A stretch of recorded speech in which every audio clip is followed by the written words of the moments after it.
ସମସ୍ତଙ୍କୁ ଶୁଭ ସକାଳ। ପିଲାମାନେ, ତୁମେ ଘରେ ରହି ଅନଲାଇନ୍ ଶିକ୍ଷା କାର୍ଯ୍ୟକ୍ରମରେ ନିୟୋଜିତ ହୋଇ ମନ ଦେଇ ପାଠ ପଢ଼ୁଥିବ ମୋର ଦୃଢ଼ ବିଶ୍ୱାସ। ଆଜି ମଧ୍ୟ ସପ୍ତମ ଶ୍ରେଣୀ ସାହିତ୍ୟ ବହିରେ ଥିବା ଏକ ପ୍ରସଙ୍ଗ ଛୋଟ ମୋର ଗାଁଟି ସେ ବିଷୟରେ ପଢ଼ିବା। ଏହି ଛୋଟ ମୋର ଗାଁଟି କବିତାର କବି ହେଉଛନ୍ତି ଡକ୍ଟର ପଦ୍ମଶ୍ରୀ ସଚ୍ଚିଦାନନ୍ଦ ରାଉତରାୟ। ସେ 1913 ମସିହାରେ ଖୋର୍ଦ୍ଧାର ଗୁରୁଜଙ୍ଗରେ ଜନ୍ମଗ୍ରହଣ କରିଥିଲେ।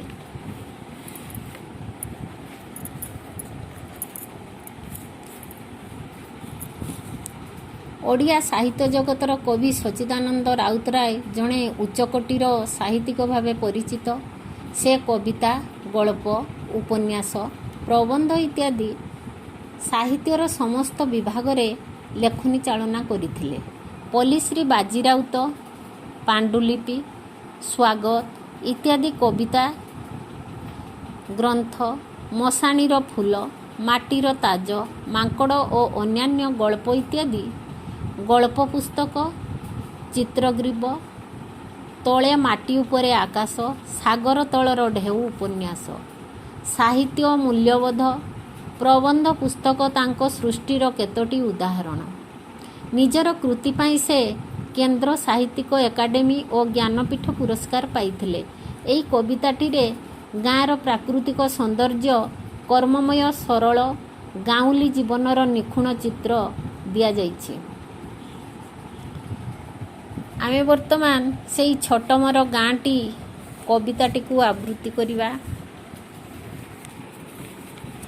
ଛୋଟ ମୋର ଗାଁଟି, ଛୋଟ ମୋର ଗାଁଟି, ଛୋଟ ମୋର ଗାଁଟି, ଛୋଟ ମୋର ଗାଁଟି, ଭୂଗୋଳ ପୋଥି ପତରେ ପଛେ ନଥାଉ ତାର ନାଁଟି, ମାଟିର ସେଇ ସରଗ ମୋର, ସେଇଠି ଅଛି ମଶଟି ଘର, ଜଳିବ ପୁଣି ସେଇଠି ଶେଷେ ମୋହରି ଚିତା ନାଁଟି, ଛୋଟ ମୋର ଗାଁଟି, ଛୋଟ ମୋର ଗାଁଟି, ଜନମି ତାର ଏନ୍ତୁଡ଼ି ଶାଳେ, ବୁଲିଛି କେତେ ତା ତୋଟା ମାଳେ, ପାଞ୍ଚଟି ମୋର ପଞ୍ଜରା କାଠି, ସେଇଠି ହେବ ଡାଟି, ଛୋଟ ମୋର ଗାଁଟି, ଛୋଟ ମୋର ଗାଁଟି, ତାହାରି ଜଳ ରକତ ହୋଇ, ଶିରରେ ବହେ ଯେସନ ନଈ, ନିଶ୍ୱାସେ ମୋର ତାହାରି ବାୟୁ, ଚଲାଏ ପ୍ରାଣ ନାଟି, ଛୋଟ ମୋର ଗାଁଟି, ଛୋଟ ମୋର ଗାଁଟି, ତାହାରି ଫୁଲ ଶାଗୁଆ ଲତା, କଣ୍ଠେ ମୋର ଦେଲା ଯେ କଥା, ଆଖିରେ ଦେଲା ଚାହାଣି ନୂଆ, ଫଗୁଣ ଉଷା ପାହାନ୍ତି, ଛୋଟ ମୋର ଗାଁଟି, ଛୋଟ ମୋର ଗାଁଟି, ତାହାରି ଲତା ତାହାରି ବଣ, ତା ଗାଈ ଗୋଠ ମୁରଲି ସ୍ୱନ, ଫସଲ କଟା ମଧୁର ଗାନ, ସକଳ ମୋର ସାହାଟି, ଛୋଟ ମୋର ଗାଁଟି, ଛୋଟ ମୋର ଗାଁଟି। ଆଚ୍ଛା ପିଲାମାନେ, ବର୍ତ୍ତମାନ ଆମେ ସେଇ କବିତାର ସାରାଂଶକୁ ବୁଝିବା। ଛୋଟ ମୋର ଗାଁଟି, ଗାଁଟି ଛୋଟ ହେଲେ ମଧ୍ୟ ତାର ଚିତ୍ରଟି ମାନଚିତ୍ରରେ ନଥିଲେ ମଧ୍ୟ ତାର ଶାନ୍ତିପୂର୍ଣ୍ଣ ବାତାବରଣ, ତାର ଶାନ୍ତିପୂର୍ଣ୍ଣ ପରିବେଶ ମନକୁ ହରଣ କରିଥାଏ, ଯାହାକି ସହରୀ ସଭ୍ୟତାରେ ତାହା ମିଳେ ନାହିଁ।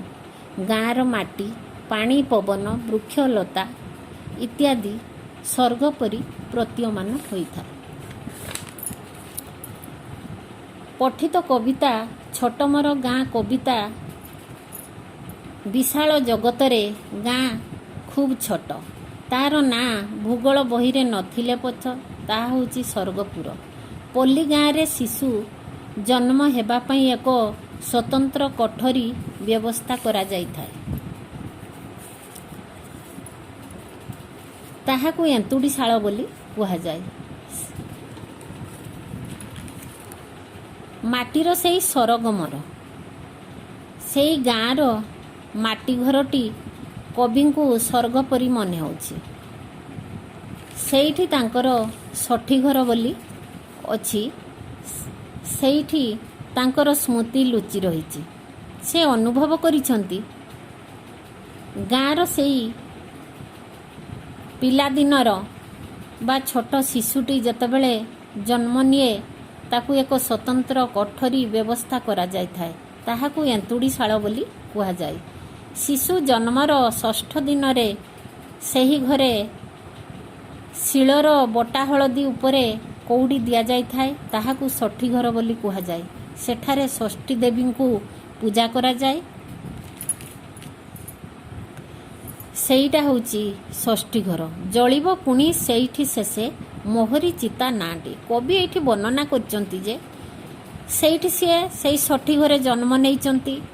ଆଉ ସେଇଠି ମଧ୍ୟ ତାଙ୍କର ଚିତାଗ୍ନି ଶେଷ ପର୍ଯ୍ୟାୟରେ ଜଳିବ। ସେଥିପାଇଁ ତାଙ୍କର ସେଇ ଗାଁର ସ୍ମୃତିକୁ ବହୁତ ମନେ ପକାଇଛନ୍ତି। ଜନମୀ ତାର ଏନ୍ତୁଡ଼ିଶାଳେ ବୁଲିଛି କେତେ ତାତଟା ମାଳେ। ସେଇଠି ସେଇ ଏନ୍ତୁଡ଼ିଶାଳରେ ଜନ୍ମ ନେଇ ପିଲାଟି ଯେତେବେଳେ ଧୀରେ ଧୀରେ ବଡ଼ ହେଇଛି ସେ ସେଇ ଗାଁର ନଈ ନାଳ ପୋଖରୀ ଜଳ ବିଲ ବଣ ପାହାଡ଼ ପୋଖରୀ ଚାରିଆଡ଼େ ସିଏ ବୁଲିଛି। ସେଥିପାଇଁ ଗଛ ପତ୍ର ତା ପାଇଁ ଅତି ପ୍ରିୟ। ସେ ସତେ ଯେମିତି ସେ ତାର ମା ପରି ସେ ସେଇଠି ସ୍ନେହ ଶ୍ରଦ୍ଧା ପାଇଛି। 5ଟି ମୋର ପଞ୍ଜରା କାଠି ସେଇଠି ହେବ ଡାହାଟି। କବି କହିଛନ୍ତି ଆମ ଶରୀର 5ଟି ପଞ୍ଜରା କାଠିରେ ତିଆରି।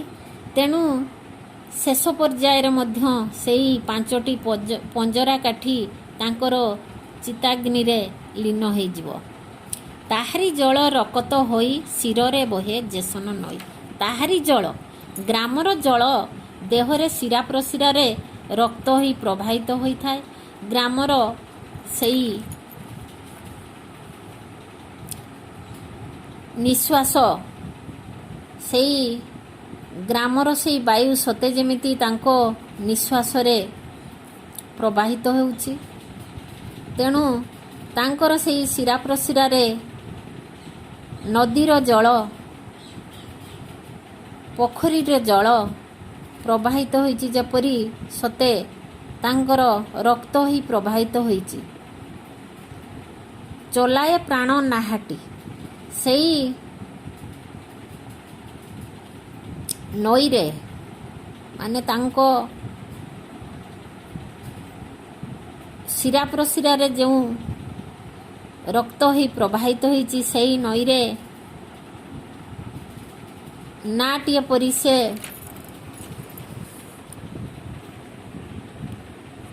ପ୍ରାଣ ବୋଲି ପ୍ରାଣ ନାଟି ସେଇଥିରେ ଚାଲିଛି। ତାହାରି ଫୁଲ ଶାଗୁଆ ଲତା କଣ୍ଠେ ମୋର ଦେଲା ଯେ କଥା। ସେଇ ଗାଁର ଶାଗୁଆ ଲତା ବନ ପାହାଡ଼ ସେଇ ଅକୁଆ କଥା ଅଜଣା ଦୃଶ୍ୟ ଦେଖି ନହେଲେ ମଧ୍ୟ ସମସ୍ତଙ୍କୁ ସମଧିକ ପରିମାଣରେ ଆନନ୍ଦ ଦେଉଛି। ଗାଁର ସ୍ମୃତି କବିଙ୍କ ମାନସ ପଟରେ ଚିର ଉଜ୍ଜୀବିତ ହୋଇ ରହିଛି।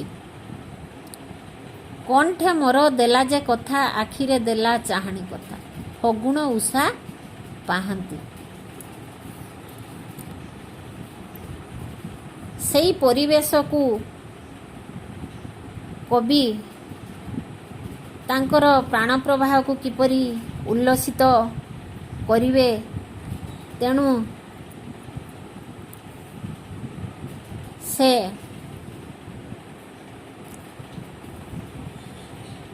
ସେଇ ଆଖିରେ ତାଙ୍କର ନୂଆ ଚାହାଣୀ ସୃଷ୍ଟି ହୋଇଛି। ତାହାରି ଲତା ତାହାରି ବଣ ତାଗାଇ ଗୋଠ ମୁରଲି ସନ। ସେଇ ଗାଁର ଗଛ ଲଟା ପାହାଡ଼ ପର୍ବତ ନଦୀ ନାଳ ସବୁ ତାଙ୍କର ଅତି ଆପଣାର ଥିଲା। ଗାଈ ଗୋଠ ନେଇ ଯିବା ସମୟରେ ସେ ମୁରଲି ସ୍ୱନ ତାଙ୍କର ଏବେ ବି ତାଙ୍କ ମାନସ ପଟରେ ପ୍ରତିଦ୍ୱନ୍ଦିତ ହେଉଛି। ଫସଲ କଟା ମଧୁର ଗାନ। ଲୋକମାନେ ଯେତେବେଳେ ଅମଳ ସମୟରେ ବା ଫସଲ କଟା ସମୟରେ ଗୀତ ଗାଇ ଗାଇ ଆନନ୍ଦରେ ଫସଲ କାଟନ୍ତି ସେ କଥା ମଧ୍ୟ କବିଙ୍କର ମନେ ପଡ଼ିଯାଉଛି ସକଳ ମୋର ସାହାଟି। ସେହି ଗାଁର ସ୍ମୃତି ତାଙ୍କର ମନେ ପଡ଼ିଯାଉଛି। ବିଶାଳ ଜଗତରେ ଗାଁ ଖୁବ୍ ଛୋଟ ହେଲେ ମଧ୍ୟ ତାଙ୍କର ପ୍ରାକୃତିକ ପରିବେଶ ଥିବା ଫୁଲ ଶାଗୁଆଲତା କବିଙ୍କ କଣ୍ଠରେ କଥା ଫଗୁଣ ଉଷାର ପାହାନ୍ତି ତାଙ୍କ ଆଖିରେ ନୂଆ ଚାହାଣୀ ଭରି ଦେଇଛି। ତେଣୁ ଲତା ଫୁଲ କବିଙ୍କ କଣ୍ଠରେ ଭାଷା ଦେଇଛି। ଆଚ୍ଛା ପିଲାମାନେ, ତୁମେ ଏଇ ଛୋଟ ମୋର ଗାଁଟି ଏବେ ବୁଝିଲ, ତାର ସାରାଂଶକୁ ବୁଝିଲ ତ? ତୁମେ ବି ମୁଁ ଯେମିତି ସ୍ୱରରେ ଗାଇଲି ତୁମେ ବି ବର୍ତ୍ତମାନ ସେମିତି ଗାଇବ। ତମକୁ ବର୍ତ୍ତମାନ ମୁଁ 4ଟି ଦଳରେ ବସେଇଦେବି। 1 2 3 4 କରି 4ଟି ଦଳରେ ବସିଯାଅ। ତାପରେ ପ୍ରଥମ ଦଳ ଗୋଟିଏ ଲାଇନ୍ କହିବ, ଆଉ ଦ୍ୱିତୀୟ ଦଳ ମଧ୍ୟ ସେକେଣ୍ଡ ଲାଇନ୍କୁ ପାଠ କରିବ। ଯେମିତି ଛୋଟ ମୋର ଗାଁଟି ଗୋଟିଏ ଦଳ କହିବ, ଆଉ ଗୋଟିଏ ଦଳ ଭୂଗୋଳ ପୋଥି ପତରେ ପଛେ ନତାଉ ତାର ନାଁଟି, ଏମିତି କହିବ। ଦେଖିବା ତୁମେ ସବୁ ଏମିତି ଅଭ୍ୟାସ କର, ବହି ବାହାର କର, ଆଉ ତୁମେ ଦେଖିକି ପାଠ କର।